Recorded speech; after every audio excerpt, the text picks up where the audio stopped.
العلم هو النور الهادي والمفتاح لكل الخير من يرد الله به خيرا. بسم الله الرحمن الرحيم.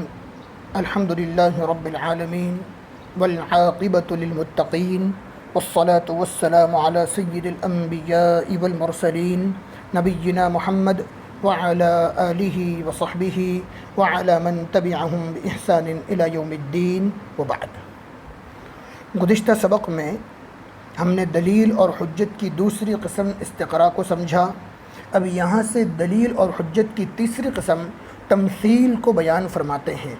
یہ تمثیل وہی ہے جس کو اصطلاح فقہ میں قیاس کہتے ہیں، اصول فقہ میں جس کو قیاس کہا جاتا ہے. تمثیل کے لغوی معنی ہے مشابہت دینا، ایک جیسا ہونا بتلانا، دو چیزوں کے بارے میں یہ بتلانا کہ یہ دونوں چیزیں ایک جیسی ہیں. اصطلاحی معنی کیا ہیں اس کی اصطلاحی تعریف ہے کہ جب کسی خاص جزئی میں کوئی بات پائی جائے، کوئی حکم پایا جائے اور سوچنے سے، غور و فکر کرنے سے اس کی علت بھی معلوم ہو جائے، پھر وہی وجہ، وہی علت ایک دوسری جزئی میں پائی جائے تو پہلے میں جو حکم لگا ہے وہی حکم دوسرے میں بھی لگا دینا، اس کو کہتے ہیں تمثیل. پھر سے ایک بار دہراتے ہیں، کسی خاص حکم میں، کسی چیز میں، کسی چیز پر، کسی کام پر کوئی خاص حکم لگایا گیا، غور و فکر کرنے سے اس حکم کے لگانے کی علت بھی معلوم ہوئی، وہی علت کسی دوسری چیز میں پائی گئی تو پہلے والی چیز پر جو حکم لگا تھا وہی حکم ہم نے دوسری چیز پر بھی لگا دیا، اس لیے کہ دونوں میں علت ایک ہے. اس کو کہتے ہیں تمثیل، اس لیے کہ ہم نے دوسری چیز کو پہلی چیز کے مشابہ بتلایا، دوسری چیز کو پہلی چیز کے جیسا ہونا بتلایا. فقہا کی اصطلاح میں اس کو قیاس کہتے ہیں. جیسے مثال سے انشاءاللہ العزیز بات جلدی سمجھ میں آئے گی. قرآن کریم میں حکم ہے کہ شراب حرام ہے. غور کرنے سے ہمیں معلوم ہوا کہ شراب کا حرام ہونا جو ہے وہ اس لیے ہے کہ شراب نشہ آور ہوتی ہے. اب یہی وجہ بھنگ میں اور افیم میں اور چرس میں اور گانجے میں بھی پائی گئی. ان کا حکم تو قرآن کریم میں نہیں ہے، لیکن جو علت شراب کے اندر تھی نشہ آور ہونے کی، وہی علت یہاں پر بھی پائی گئی. تو وہ علت جو وہاں تھی اور اس علت کی بنیاد پر شراب کے حرام ہونے کا حکم لگایا گیا تھا، وہی علت جب یہاں پر بھی پائی گئی تو ہم نے اسی علت کے اتحاد کی وجہ سے وہاں کا حکم یہاں پر بھی لاگو کر دیا، اور ہم نے یہ کہہ دیا کہ بھنگ شراب کی طرح ہے، یعنی اس کے اندر علت ہے نشہ آور ہونے کی، اس کے اندر بھی علت ہے نشہ آور ہونے کی. جس طرح وہ حرام ہے ایسے ہی یہ بھی حرام ہے. تمثیل میں کل 4 چیزیں ہوتی ہیں.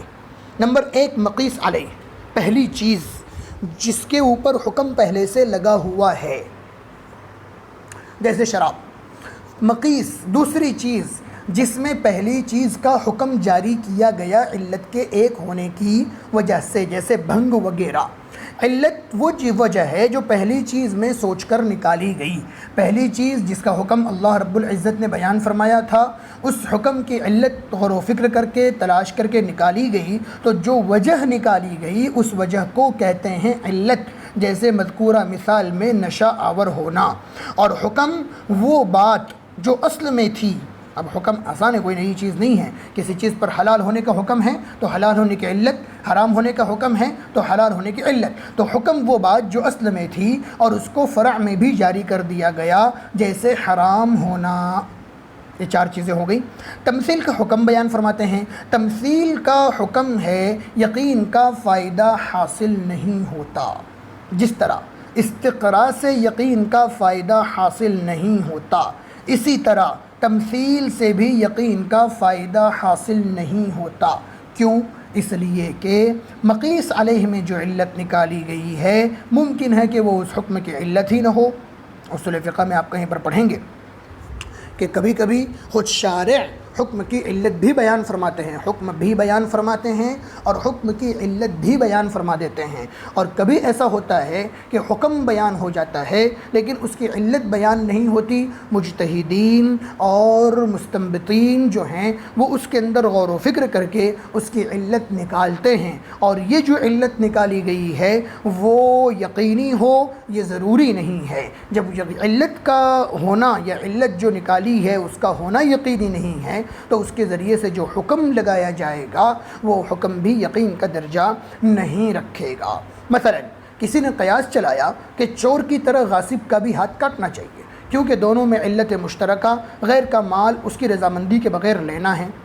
چور جو ہے وہ جب چوری کرتا ہے تو مالک کا مال جو ہے وہ بغیر اس کی رضامندی کے لیتا ہے۔ یہی حال غصب کرنے والے کا بھی ہے کہ ایک آدمی چھین کر کے کسی سے کوئی چیز لے رہا ہے تو اس میں بھی مالک کی رضامندی ہوتی نہیں ہے۔ تو چور بھی دوسرے کا مال لیتا ہے، غاصب بھی دوسرے کا مال لیتا ہے، اور دونوں میں مالک کی رضامندی ہوتی نہیں ہے۔ تو جس طرح چور کے ہاتھ کاٹے جاتے ہیں، کوئی یہ کہے کہ غاصب کے بھی ہاتھ کیا کیے جانے چاہیے، کاٹنے چاہیے، تو یہ وجہ درست نہیں ہے، اس لیے کہ مقیس علیہ یعنی چوری میں علت فقط دوسرے کا مال لینا نہیں ہے بلکہ خفیہ طور پر لینا ہے۔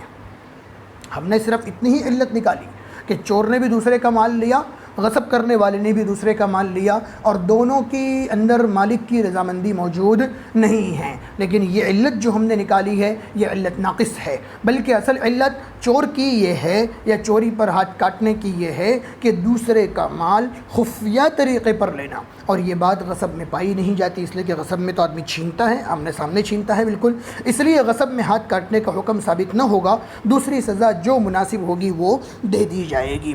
تو یہ ہوا تمثیل، جس کو فقہا کی اصطلاح میں قیاس کہتے ہیں، جس میں کل 4 چیزیں ہوتی ہیں۔ مقیس علیہ وہ اصل چیز جس میں حکم ملا، مقیس وہ دوسری چیز جس میں حکم جاری کیا گیا، علت وہ سبب اور وہ وجہ جو پہلی چیز میں تلاش کر کے نکالی گئی، اور حکم جو پہلی چیز میں تھا وہ ہم نے دوسرے پر بھی جاری کر دیا۔ اور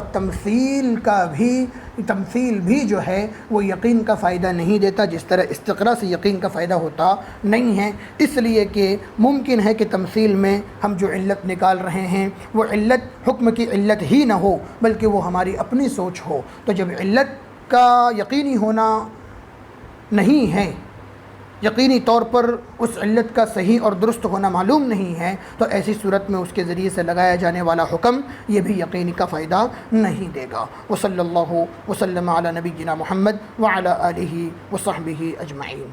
السلام عليكم، لا تنسوا الاعجاب بالفيديو والاشتراك في القناة تشجيعا لنا لنستمر بنشر المزيد إن شاء الله.